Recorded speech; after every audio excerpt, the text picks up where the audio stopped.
สบายดีมื้อนี้สิมา cover เพลงคู่ควรนิรันดร์การของไอ้ต้นทีเคียดสาวลาวนะถึงว่าสิม่วนก่อนต้นฉบับหรือบ่ม่วนก่อนต้นฉบับก็ขอโทษขออภัยนำเด้อกดไลค์กดแชร์ให้แน่มาฟังกันเลย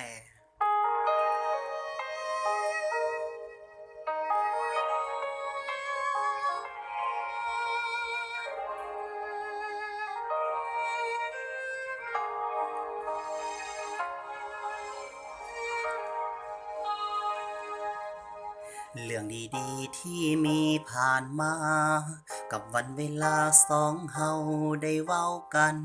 ใจบ่แปรผันฮักกันส่วนนิรันดร ตั้งแต่ตอนที่เฮาพบกันภาพวันนั้นยังจำติดตาโอวาสนาให้เฮาได้มาหากันผ่านทุกข์ซ้ำซ้อนผ่านร้อนผ่านหนาวแต่เฮาก็ก้าวข้ามมาบ่เคยเมื่อยล้าแก้ไขปัญหาเฮาสองจะผ่านไปด้วยกัน อยากขอบใจทั้งดินและฟ้าที่เมตตาฮักเฮาให้มั่นคงให้สองเฮาซื่อตรงต่อกันเสมอมาจากวันนั้นจนถึงวันนี้ก็ยังมีเจ้าเพียงข้างกายฮักกันตลอดไปด้วยหัวใจนิรันดร์การ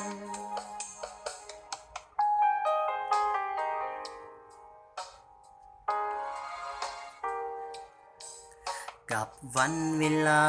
จากนี้จะมีเจ้าเพียงคนเดียวจะบ่และเลี้ยวฮักเดียวให้เจ้าเสื่อมันเฮาทั้งสองจะครองคู่ควันไปตับวันฟ้าดินสลายฮักบ่สำคายวันสุดท้ายยังฮักกันเสมอ